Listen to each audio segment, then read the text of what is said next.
Hello, aujourd'hui donc je vais vous présenter la suite des flops de la mi-avril 2012. Donc j'ai trois produits que j'ai plus particulièrement on va dire détestés à des échelles on va dire plus ou moins grandes. Mais voilà, donc ces trois produits du moment qui m'ont déçu. Donc je vais commencer par un mascara de la marque Dior. Donc c'est le Dior Show New Look. Donc comme vous pouvez le voir, c'est une miniature. Je l'ai eu dans le magazine Grazia il y a quelques semaines. Je pense que vous avez dû voir l'opération.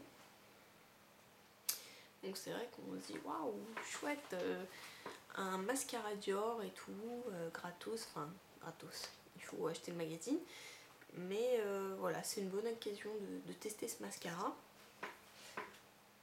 Donc je vais vous présenter un peu sa brosse. Donc c'est une brosse en silicone qui est très petite. Comme vous pouvez le voir, elle est quand même armée de pas mal de picots.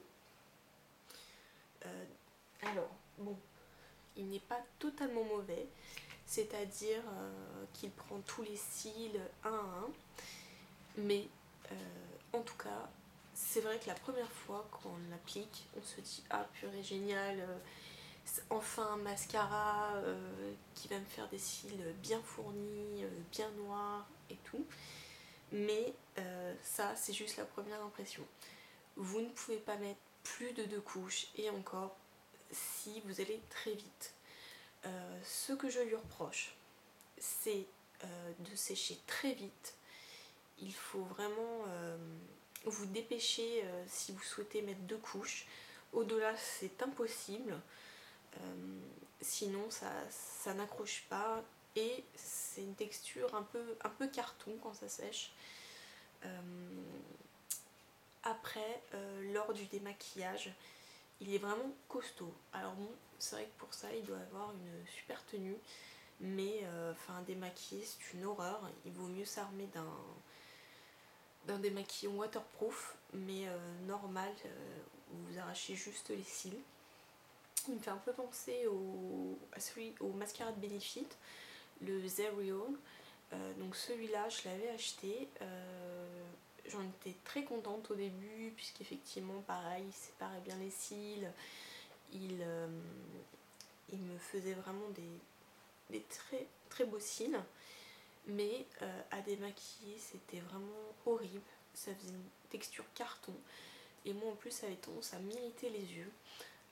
Celui-ci a tendance à avoir les mêmes effets. Donc pour moi, voilà, je l'ai eu on va dire en échantillon, tant mieux, parce que je ne l'aurais jamais acheté. Donc voilà pour ce premier flop. Donc le deuxième flop, ça va être un produit pour les lèvres. Donc c'est un lip gloss de la marque Kiko. Voilà. Donc c'est on va dire un gloss qui se présente sous forme de crayon. Voilà, un peu comme un gros jumbo, comme les NYX. Voilà, et la couleur, c'est une sorte de rose pâle. La référence, voilà, c'est le numéro 7.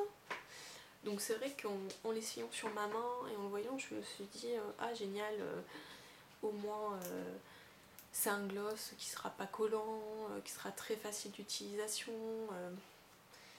Et effectivement, il est très facile au niveau de son utilisation, mais il est très sec. C'est souvent le cas des rouges à lèvres en crayon. Et malheureusement, bon, ça c'est pas de sa faute, on va dire, mais c'est une couleur qui ne me va absolument pas. Quand je le mets, j'ai juste l'air d'être malade, quoi. On dirait que je sais pas, j'ai attrapé la grippe ou je ne sais quoi. Mais en tout cas, je mets ça et j'ai vraiment pas l'air en forme. Hein. Donc il suffit que je ne sois pas maquillée, je mets juste ça. Et je pense que là, on me renvoie chez moi pour me reposer. Donc je vais vous faire un swatch quand même. Voilà, donc par contre il glisse assez bien. Bon, voilà, il est assez séchant, donc on va lui mettre un baume.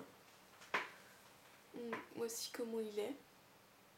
Pourtant c'est un rose, mais en tout cas appliqué sur les lèvres, sur moi, il ne fait absolument pas le même effet. Donc voilà, je suis déçue. Il vaut, je crois, 3,90 € si je me trompe pas. Il y a d'autres couleurs. Alors peut-être que dans les autres couleurs, effectivement, ça aura un meilleur rendu. Mais bon, je crois que c'est propre au gloss et au rouge à lèvres en crayon. Ça assèche terriblement les lèvres. Et donc, mon troisième flop concerne les cheveux. Et c'est de la marque Tigi. Donc la marque Tigi, je l'ai découvert vraiment sur internet. Donc c'est Tony Ngai qui a créé cette marque, voilà, il faut le savoir. Bon bref, passons pour la minute culturelle. Et donc j'ai acheté le conditionneur de la gamme Catwalk Slick Mystic. Donc c'est le format pro de 750 ml. Donc comme vous pouvez le voir, il est quand même assez énorme. Donc il y a un flacon pompe, ce qui est très pratique. Donc cet après-shampoing, donc normalement est fait pour dompter, on va dire, le volume, les frisottis et du coup aider au lissage. Moi naturellement c'est vrai que j'ai quand même une bonne masse capillaire. Quand je sors de la douche, quand il sèche, et si je ne fais rien, ils sont juste comme ça. Donc imaginez quand il pleut. Et voilà, ils ont tendance à onduler. Donc voilà, c'est pas toujours facile. Hein. Mais je me suis dit, tiens, ça va m'aider. En plus, c'est quand même un gros volume, donc j'en ai pour un moment. Mais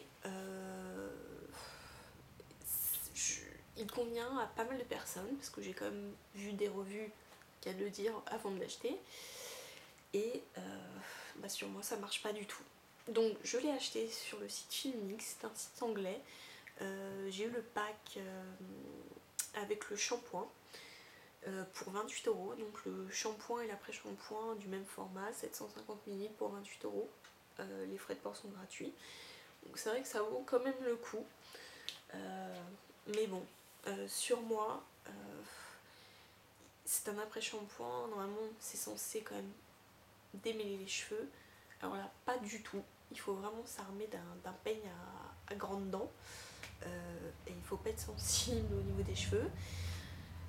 Ensuite, bon après c'est subjectif, mais j'accroche pas du tout avec l'odeur.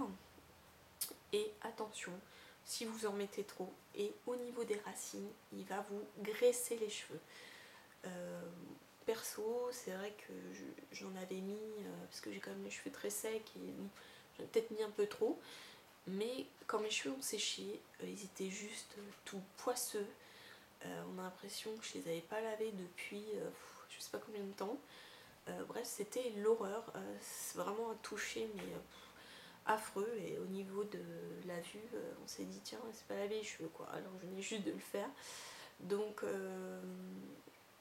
pour moi, et en plus, oui, je n'avais pas le volume dompté et j'avais toujours, on va dire, les cheveux bien ondulés. Donc je trouve qu'il a eu aucune action. Donc, je dis bien sur moi, hein, parce que sur certaines personnes ça fonctionne. Mais voilà, donc c'est un gros flop.